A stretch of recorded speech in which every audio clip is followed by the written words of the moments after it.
What if I told you that Taylor Swift's homes are more than just luxurious mansions? They're like a map of her life, telling the story of her rise to fame, her heartbreaks, her triumphs, and even her creative process.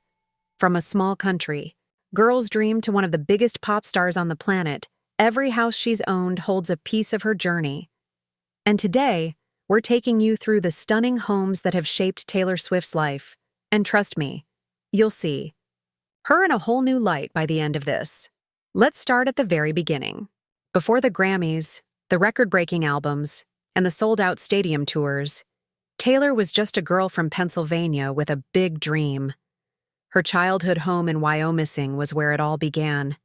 It wasn't a mansion back then, just a cozy house where a young Taylor would strum her guitar and write songs about the world around her. Can you imagine her sitting in her bedroom, scribbling lyrics in her notebook, not knowing that one day those words would be heard by millions? That house was where she first fell in love with music, and it's where she started to believe that, maybe, just maybe, she could make it big. Fast forward to her teenage years, and Taylor's life changed forever. She moved to Nashville, the heart of country music, to chase her dreams. Her first home there was a modest condo, but it was a huge step for a 14-year-old with big ambitions. This was where she wrote some of her earliest hits, like Tim McGraw and Teardrops on My Guitar. That condo wasn't just a place to live, it was her creative sanctuary.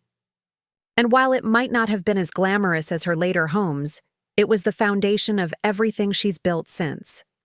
Now, let's talk about the house that really put Taylor on the map, her stunning estate in Beverly Hills. This wasn't just a home. It was a statement. By this point, Taylor had become a global superstar, and this mansion reflected her success. With its classic Hollywood charm and sprawling gardens, it was the perfect place for someone who was living out her wildest dreams. But here's the thing. This house wasn't just about luxury. It was also where Taylor wrote some of her most personal songs. Think about All Too Well or Blank Space. Those emotional, raw lyrics, many of them were born right here, in the quiet moments she spent in this beautiful home. And then there's her Rhode Island mansion. This place is special because it's not just a house, it's a retreat. Taylor bought this oceanfront property during a time when she was under constant scrutiny. It became her safe haven, a place where she could escape the chaos of fame and just be herself. The house is stunning, with its vintage charm and breathtaking views, but what's even more inspiring is how Taylor used it. She hosted 4th of July parties for her closest friends, spent hours writing music by the ocean, and even filmed some of her iconic music videos here. It's a reminder that even the biggest stars need a place to recharge and find peace. But perhaps the most talked about of all her homes is her New York City penthouse. When Taylor moved to NYC, it was a turning point in her career. She was no longer just a country singer. She was a full-blown pop icon. Her Tribeca penthouse became the backdrop for her 1989 era, one of the most successful albums of her career. This home is sleek, modern, and totally Taylor.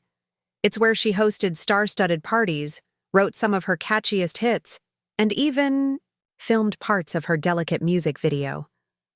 And let's not forget the infamous feud that started here. Yes, that one.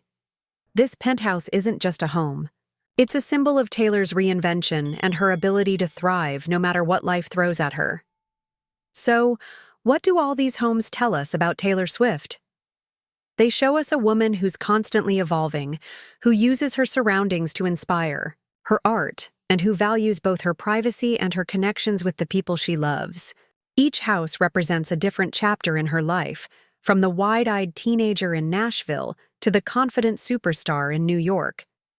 And through it all, one thing remains the same: Taylor's ability to turn her experiences, both good and bad, into something beautiful. Now, here's a question for you. If you could step inside one of Taylor's homes, which one would it be? Would you choose the cozy condo where she wrote her first hits? The Beverly Hills mansion where she crafted some of her most emotional songs? or the NYC penthouse where she redefined herself as an artist? Let me know in the comments. I'd love to hear your thoughts. And if you enjoyed this look into Taylor Swift's life through her stunning homes, don't forget to hit that like button and subscribe for more stories like this. Taylor's journey is far from over, and we can't wait to see where life takes her next. Thanks for watching, and I'll see you in the next video.